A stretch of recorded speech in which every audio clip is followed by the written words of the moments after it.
Great day, citizens of the universe. Sanibonani bantwana bakamveli. Ulungile hleza-ke la. Nazo-ke iy'ndaba ezimnandi. Guys, it's important to take care of ourselves so that we can be able to take care of the environment.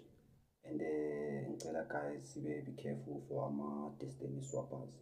You know, a lot these days I've been hearing a lot about destiny swapping. So please guys, at all cost, let us take care of ourselves and check our surrounding. And how do we do that? We need to show self-love to ourselves. Yabo, if uzohlangana nomuntu ohlezi akugqilaza, ohlezi akuqekela phansi, any idea that you have, that individual is taking it down, is telling you that ungayenza mara, and also we need to be careful with who do we share our ideas with. Because some other people don't have the spirit of building.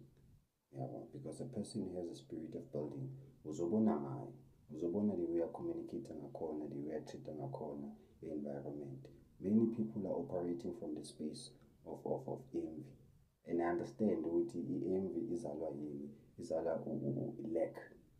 Yabona if ukhule ungenayo into, uyifuna into, ungazange wayithola, and ngaleso sikhathi inhliziyo yakhe iyasinda, it's going to be difficult for you to be happy for another person if yena uyitholile le nto leyo.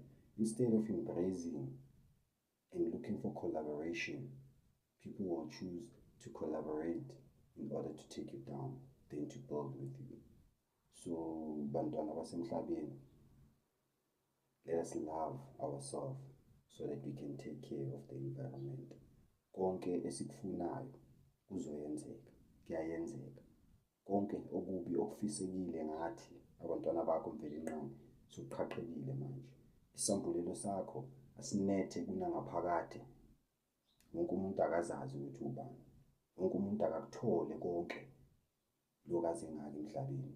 Wonke umbuso ngowakho namandla nobukhosi nokunqalisa kuze bekunangaphakade. Nalaba othi mdalezulu nomhlaba bayenza ama-rituals mesilele mdalezulu nomhlaba sibabeka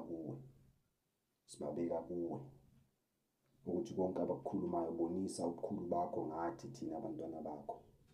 And everyone uvukayo ekuseni ayosebenzela umndeni wakhe and for themselves, big ups,